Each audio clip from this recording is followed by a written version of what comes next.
Hi guys, welcome back to my channel. So this video is going to be a detailed video of WPI and CPI, and also I would talk about MPC, Monetary Policy Committee. India में inflation rates को control करने के लिए दो तरीके का data use होता है, एक CPI यानी कि कंज्यूमर प्राइस इंडेक्स और दूसरा होलसेल प्राइस इंडेक्स यानी कि WPI। ये दोनों ही प्राइस चेंजेस को over the period of time measure करते हैं, लेकिन इन दोनों में बहुत ज़्यादा डिफरेंस है। पहले हम बात करेंगे होलसेल प्राइस इंडेक्स के बारे में, जो बेसिकली ऐसे गुड्स के प्राइस चेंजेस को मेजर करता है जो एक बिजनेस से दूसरे बिजनेस में ट्रेड किया जाता है या फिर सोल्ड किया जाता है। ये बेसिकली प्रोड्यूसर लेवल पे प्राइस चेंजेस को मेजर करता है। इसका डेटा कंपाइल किया जाता है office of economic adviser under the ministry of commerce and industry. Wholesale price index widely use होता है इंडिया में इन्फ्लेशन रेट को मेजर करने के लिए, और 2017 में इसका बेस ईयर रिवाइज किया गया। 2004 और 5 से हटाकर 2011 एंड 12 सेट कर दिया गया। प्लीज नोट, WPI सिर्फ गुड्स के प्राइस चेंजेस को मेजर करता है। अब बात करते हैं CPI यानी कि कंज्यूमर प्राइस इंडेक्स के बारे में। ये basically changes in the price of goods and services को मेजर करता है from the perspective of a buyer, यानी कि ये कंज्यूमर लेवल पे प्राइस चेंजेस को मेजर करता है।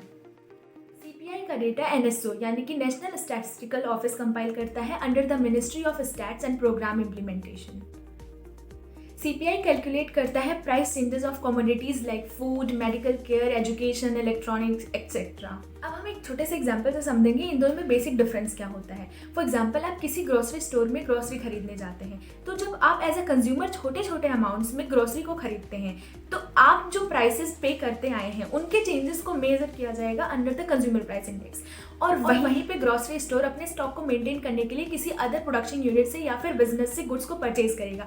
वो जो प्राइसेस पे करते हैं उनके चेंज को हम होलसेल प्राइस इंडेक्स के अंडर मेजर करते हैं। CPI के बारे में और भी डिटेल से जानते हैं। CPI के सब ग्रुप्स भी होते हैं, जैसे कि fuel and light, food and beverages, household and clothing, bedding and footwear. Consumer price index के 4 टाइप्स होते हैं: CPI for agricultural worker, CPI for industrial worker, CPI for rural labourers and CPI for rural urban combined. पहले 3 का डेटा compile किया जाता है labour bureau under the ministry of labour and employment, और वहीं पे 4th यानी कि CPI for rural urban combined, उसका डेटा कंपाइल किया जाता है NSO, नेशनल स्टैटिस्टिकल ऑफिस के द्वारा। CPI का बेस ईयर है 2012। Ministry of labour and employment ने एक न्यू सीरीज ऑफ CPI निकाला इंडस्ट्रियल वर्कर्स के लिए, जिसका बेस ईयर 2016 था। MPC यानी कि मॉनेटरी पॉलिसी कमेटी CPI के डेटा को यूज करती है इन्फ्लेशन रेट्स को कंट्रोल करने के लिए। अब हम बात करेंगे MPC यानी कि मॉनेटरी पॉलिसी कमेटी के बारे में। इंडिया में जब भी इन्फ्लेशन बढ़ता है तो RBI तुरंत एक्शन में आता है और इन्फ्लेशन रेट्स को कंट्रोल करता है। वो इन सारे रेट्स को इंक्रीज कर देता है, जिससे इन्फ्लेशन रेट्स कंट्रोल हो जाता है। अब इससे इन्फ्लेशन रेट्स तो कंट्रोल हो जाते हैं, लेकिन इन रेट्स को बढ़ाने की वजह से हमारा प्रोडक्शन लेवल स्लो हो जाता है, जो कि हमारी इकोनॉमिक ग्रोथ को हैम्पर करता है। इसी प्रॉब्लम को कॉम्बैट करने के लिए MPC यानी कि मॉनेटरी पॉलिसी कमेटी बनाई गई। ये बेसिकली एक मेमोरेंडम ऑफ अंडरस्टैंडिंग है between the government of India and reserve bank of India, जो बेसिकली कंडक्ट करता है new inflation targeting monetary policy framework. Reserve bank of India act 1934 यानी RBI act 1934 was amended by Finance Act 2016 to provide statutory framework for MPC.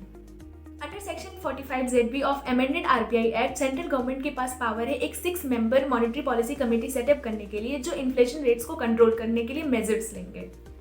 सो ये था detail video of wholesale price index, consumer price index and monetary policy committee. I hope you like this video. Thank you so much for watching. Please like, share and subscribe to my channel for more such videos.